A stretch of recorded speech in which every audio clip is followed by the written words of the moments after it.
Welcome back to No One Told Us, the podcast that tells the truth about parenting and talks about all the stuff you wish you knew before having kids. I'm your host, Rachel, and today I'm speaking with Feather Berkower, a licensed clinical social worker who holds a master's of social work from the University of California, Berkeley. She's been a leader in child sexual abuse prevention since 1985 and has educated nearly 150,000 school children, parents, and youth professionals. Feather's well-regarded workshop, Parenting Safe Children, which I will be attending in March, empowers adults and caregivers to keep children safe from sexual assault. Feather also co-authored Off Limits, a parenting book that will change the way you think about keeping your children safe. She makes the difficult topic of sexual abuse and assault less scary and consistently impresses her audience with knowledge, commitment, and warmth. And I'm so excited to have you on the podcast today because this is such a huge topic that I think most of us are scared to talk about, but it is so important. And it's something that I signed up for your workshop for March and I'm so excited. Good. And I also wish that I had signed up 6 years ago when I first became a mom, because I feel like, not that it's too late, but I just feel like this is such important information for parents to know from day one. So thank you so much for being on the podcast, Feather. You are so welcome. Thank you for having me. So my husband is also a licensed clinical social worker. And so I'm always just so curious to hear about how you kind of fell into this work, what, kind of first piqued your interest about this line of work and how you got into this specialty. Yeah. I'd be glad to share that. And I'll try to make this really brief. So back in the 80s, I'm a lot older than you. So back in the 80s, when I was studying for my undergraduate BA degree, I was going for a degree in women's studies and at San Francisco State University. And I had no idea what I would do with that, except I wanted to work with children. That's what I knew. I was required to do an internship to graduate. And so I began to look for some kind of program working with children. Simultaneous to that, I was at home one evening with my roommate and we were watching television, and across the TV came a movie called Something About Amelia, which is a made-for-TV movie about incest. It's about a 13-year-old girl who was being incested by her father. At that point, in my early 20s, I had really very little experience with this topic. I'm not a survivor. I didn't know anyone who was sexually abused, although we all know someone because of the statistics. But at the time, I did not know anyone, and it really wasn't in my realm of understanding. I watched the 2-hour movie and I was riveted. And for whatever reason, I deeply understood the dynamics that I was seeing in this movie around sex abuse with the family, with the community, with the mother, the father, everyone involved. And at the end of the movie, I turned to my roommate and I said, that's my life's work. Wow. Yeah. And I went on to get an internship with a prevention program in Berkeley, California called Child Assault Prevention, and started working in the schools with children. We can talk about that evolution if you want, but I no longer work with children, only with parents and caregivers and youth organizations. Wow. That's so powerful. I just got chills when you were talking about that story about just how it was just like a calling, like it was so obvious to you that that's what you wanted to do. And I didn't know that you lived in San Francisco. I live in San Francisco too.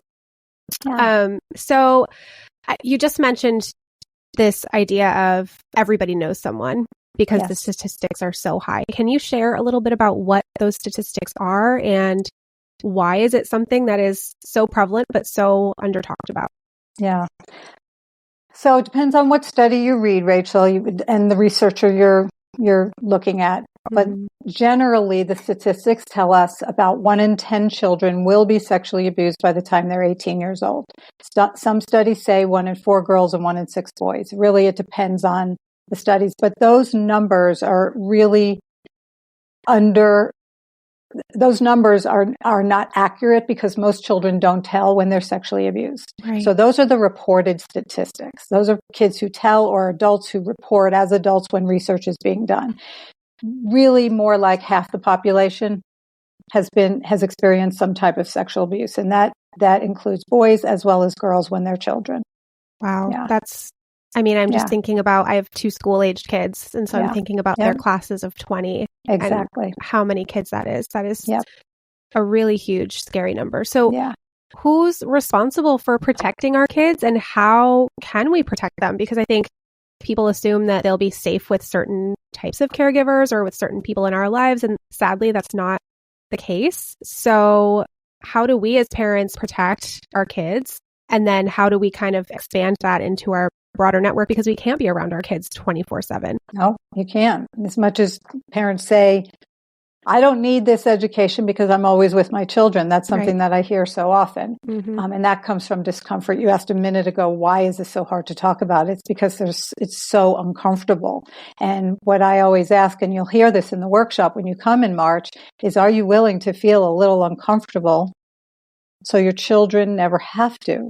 Because when we turn our backs to this crime, they are the ones who pay the price. So to answer your question, who's responsible? Adults are responsible for protecting children from sexual abuse. Children can learn protection skills. It's important that they do. However, ultimately, it is up to adults to protect children, not for children to protect themselves.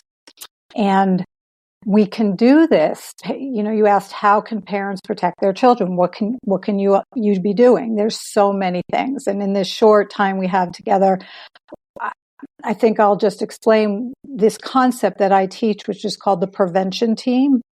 And what that means basically is if you have two children, school-age children, so they go to school, perhaps they go to gymnastics, perhaps they go to soccer, you get a nanny, a babysitter, family who help you care for them, whomever is around your child, whomever you choose to put your child in the care of, the way you can best protect them is by having ongoing, direct, honest, and really rigorous conversations with the people who care for your children about the body safety rules that you implement in your home with your children. And that's what we'll go into in the workshop. What are those body safety rules that you teach your children?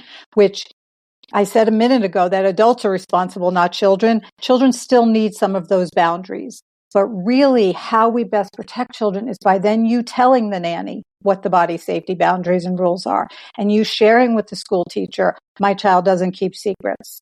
You sharing with family members, we teach consent in our family. Please ask for permission for a hug and a kiss and not demand one. So whatever it is that your boundaries are in your home, you're sharing those with other people, older teenagers who care for your children and adults. And the reason for this, Rachel, is because that there's no guarantee, but by discussing these concepts with others, it is a deterrent to a person who possibly sexually offends.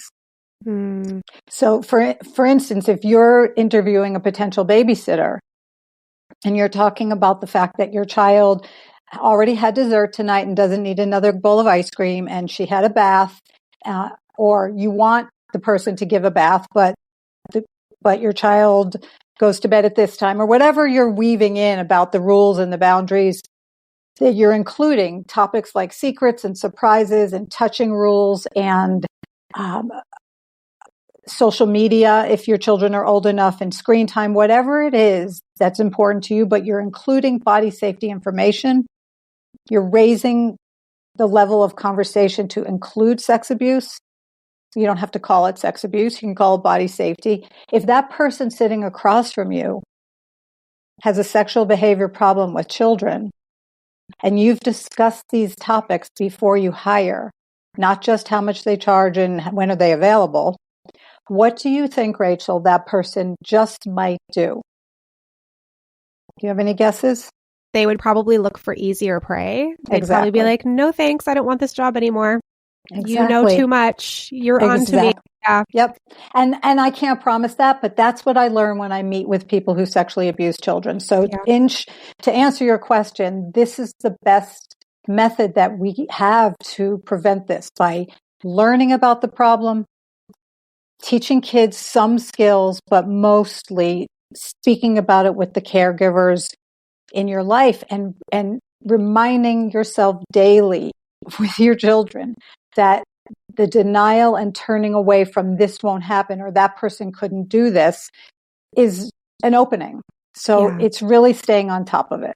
Yeah, I love that advice. And I think also I hear a lot of people in this type of space talking about the importance of teaching your child like the anatomical names, the correct names for their body parts and things like that so that they can talk about if, something did happen. Right. It's funny you brought up too, telling people in your life, whether it's grandparents or whoever, about these body safety rules, because I don't know if you're on TikTok at all, but I posted a TikTok over the holidays where I was kind of just giving advice to grandparents, like, just kind of a silly video about, hey, here's how to like not upset your daughter-in-law or your daughter over the holidays with your grandchildren. One of the things I said was, please don't touch your grandchildren if they're telling you to stop. And don't like give unwanted hugs, unwanted touch, even though you're the grandparent, like you're not allowed to do that. You don't have free reign over their body just because you're their grandparent.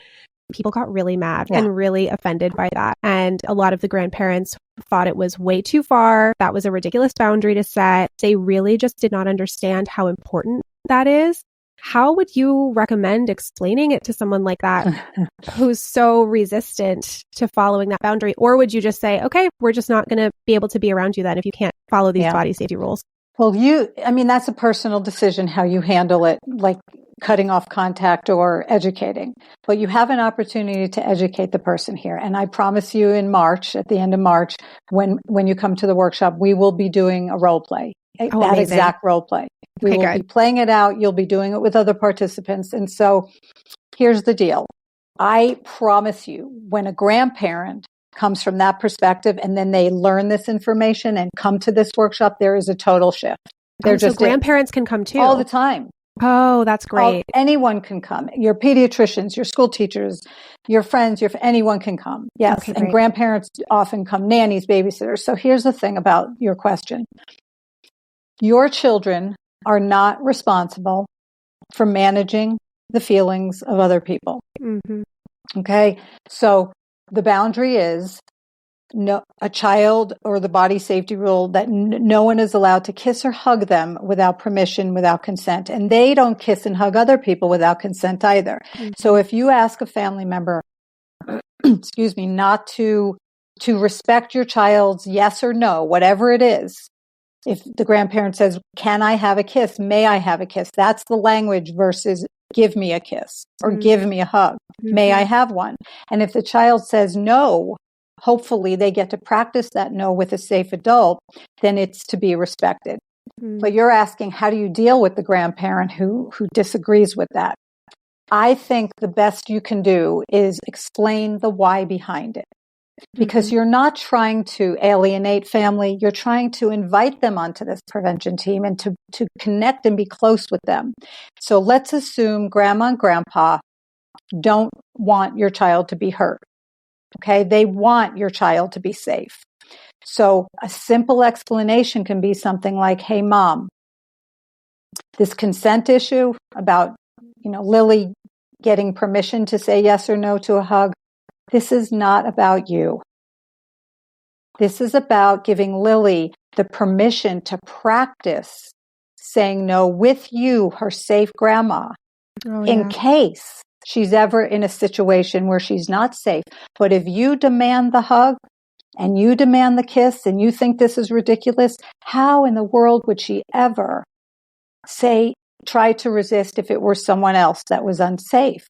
Mm-hmm. You get to help us model. And if you think this is ridiculous, you're teaching Lily that she is not the boss of her own body. So my point being, try your best to explain what's behind it. Not that you're just trying to set these rules in your generation that are so different. Right. I love that. What do you think of that? I absolutely love that. I think that's genius. And I actually had my own parents on the podcast a couple weeks ago, and my dad was kind of resistant to this one because my parents are like super affectionate and they love my kids and they don't get to see them very often. And so my dad was very resistant to this idea until I explained it kind of in that way. And I don't think I explained it quite as well as you just did. I love the way that you just said that. And I think that would really empower grandparents and make them feel like they were a part of something instead of feeling like they were being pushed out. Absolutely. When they first hear these rules or these boundaries, they feel like we're just trying to exclude them or something. And really, it's not about them, like you said. So I love that. We're going to take a really quick break and we'll be right back. Okay, Feather, one thing that you have talked about today is that we as adults are responsible for protecting children. Then, of course, there are things we need to teach our kids too to keep them safe and things we need to talk about with them, especially as they get older. But I know that even when they're young, there are things that we should be teaching them. So a lot of parents, I think, are really resistant to having these conversations because they don't want to taint their child's innocence and they feel like they're going to be taking their innocence away by having these conversations. How do we talk to our little kids about this so that we can keep them safe without scaring them? So I would say the same way you talk about putting a helmet on your child when they ride a bicycle, that we put a helmet on to protect our head and our body if we fall off the bike.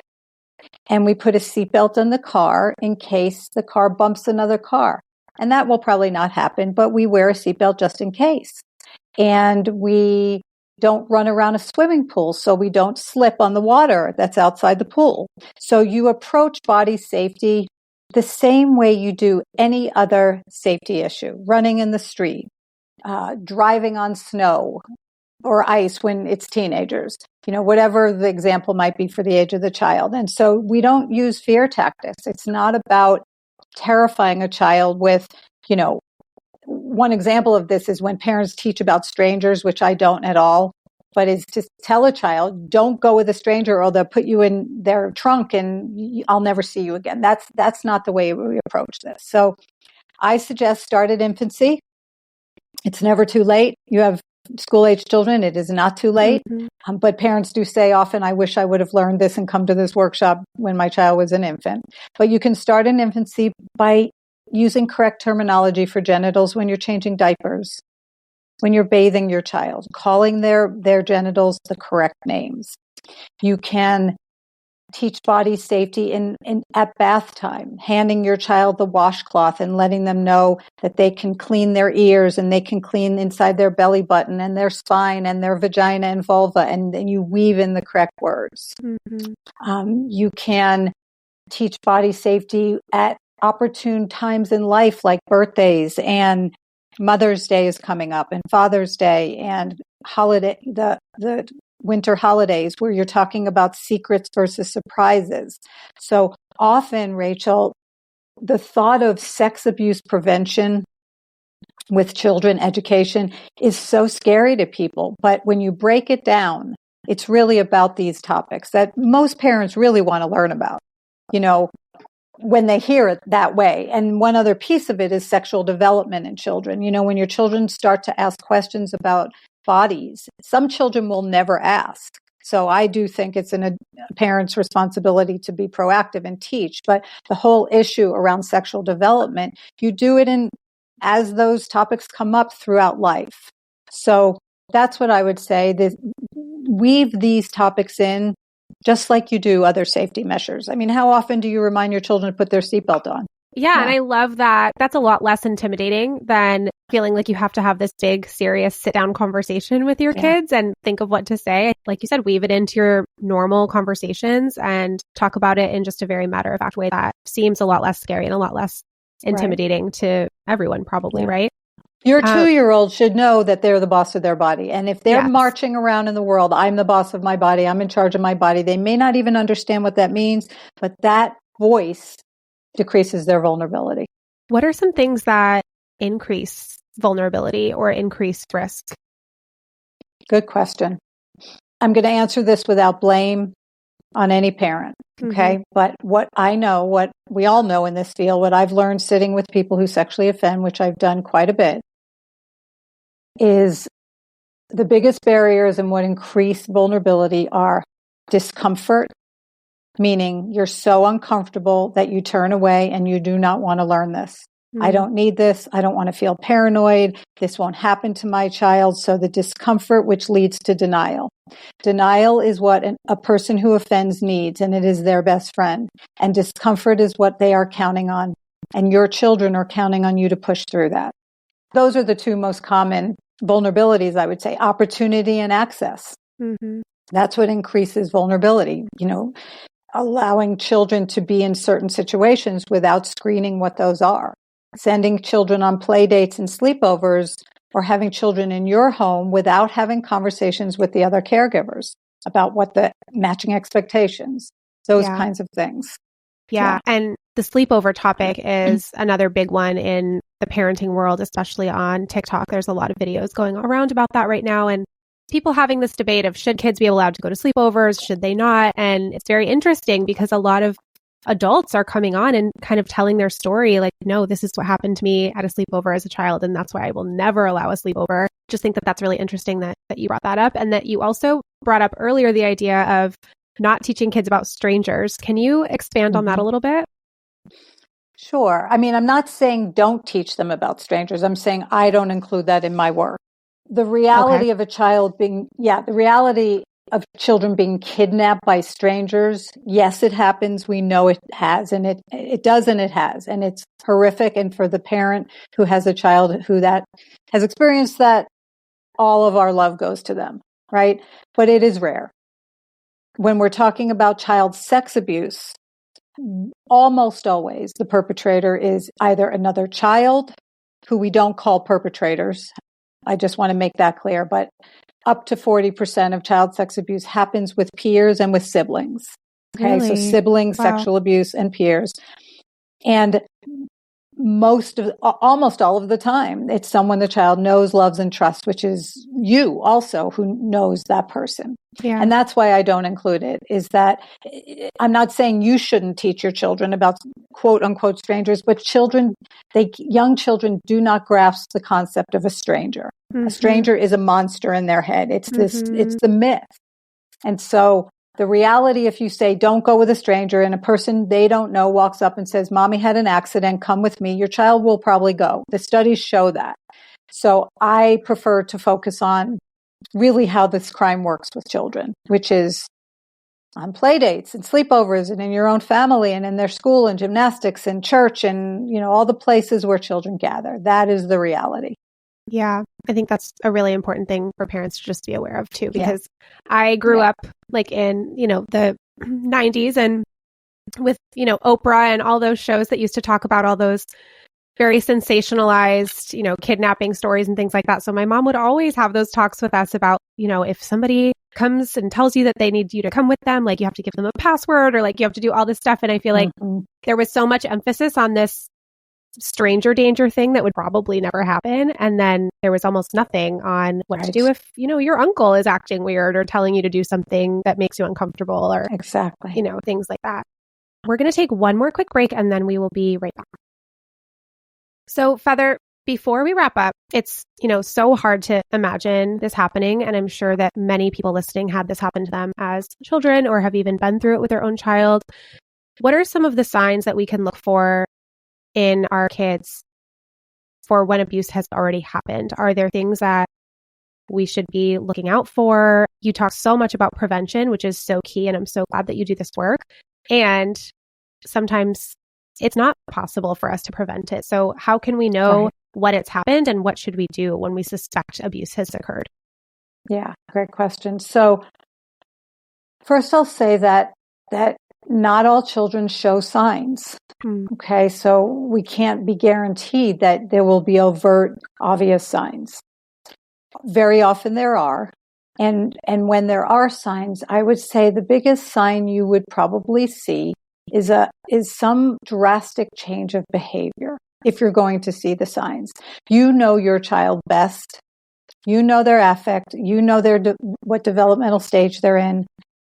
And you would see a change in their behavior. So eating behaviors, sleeping behaviors. Yes, young children have changes in their sleep, but there might be many signs at once. So a child who is typically very assertive and outgoing and engaged becomes withdrawn and depressed and cries a lot or has nightmares, doesn't want to be with a particular person, or has a special friend that they're so attached to that seems odd to you. In my book, Off Limits, I have a whole chapter on the different signs and the different developmental stages. Sexually aggressive play between their peers or with their stuffed animals or toys. Sexually aggressive language, and advanced sexual knowledge and language. If you have a 5 or 6-year-old who's acting out or even talking about oral sex or intercourse or simulating those types of behaviors, that is a definite red flag. You won't always see that. There are so many survivors who say, I didn't show signs at all. But your gut instinct, your intuition about your child and about the people who are around them cannot be overstated. Yeah. When something's off, you typically feel it. And so what I would recommend is listening to it and getting some support. So would you recommend bringing it up with your child, or does it kind of depend on their age, whether or not you ask questions, or is it best to just go right to a therapist if you have these suspicions? What do you think parents should do if they're worried that this has happened? I mean, sure. It really, I think it depends on the situation. If you suspect something has happened, what I would say is do not ask leading questions. Did your school teacher touch your private parts? That's leading. Instead, if you're concerned, I would say, are you safe? Is there something bothering you? Are you worried? I'm here listening. I mean, when children try and tell, I said they don't usually tell, but they do try to tell indirectly. We're going to go through examples of this in the workshop. They blurt statements out, or they show it through their affect, or I don't want to play those games with grandpa anymore. Okay. If you're not tuned in and listening and educated about this, you might say, grandpa loves you. That's not nice. Versus, tell me more about that. What games are you talking about? So inquiring if you are hearing things that feel odd to you, and asking your child, it seems like something's wrong. Are you safe? Are you okay? And that depends on the child's age as well. And if you can't communicate with your child and you're really concerned, a play therapist is always an option to help you assess what might be happening with their behavior. That's really, really great to know. Thank you so much. I am so excited to join this workshop. And can you just share with people where else they can find all of your resources and where they can connect with you? So the workshop you're coming to, I think, Rachel, is March 23rd and 30th. They're done in 2 parts. Yeah, over 2 weekends via Zoom. So it's all live with lots of practice and questions. And you can register at ParentingSafeChildren.com/calendar. And that's my website. Once you're there, you can click on all the other tabs, the resources and my book, and everything's there. Also Instagram, LinkedIn, Facebook, just Parenting Safe Children. Yeah. Perfect. Yeah. Thank you so much, Feather. This topic is so important, maybe one of the most important episodes I've done. Good. And I really, really hope that some of you listening will join me and my husband when we are at the workshop this month. And if you can't make it this month, then you have them very regularly, right? Like once a month? I have one in March. I have 3 in April. Oh, great. Okay. Yeah, I might have one in May, and just check the calendar. Okay, awesome. So they're always coming up. All right. Well, thank you so much, Feather. It was such a pleasure to speak with you today, and I really appreciate you taking the time. Absolutely. Thanks, Rachel.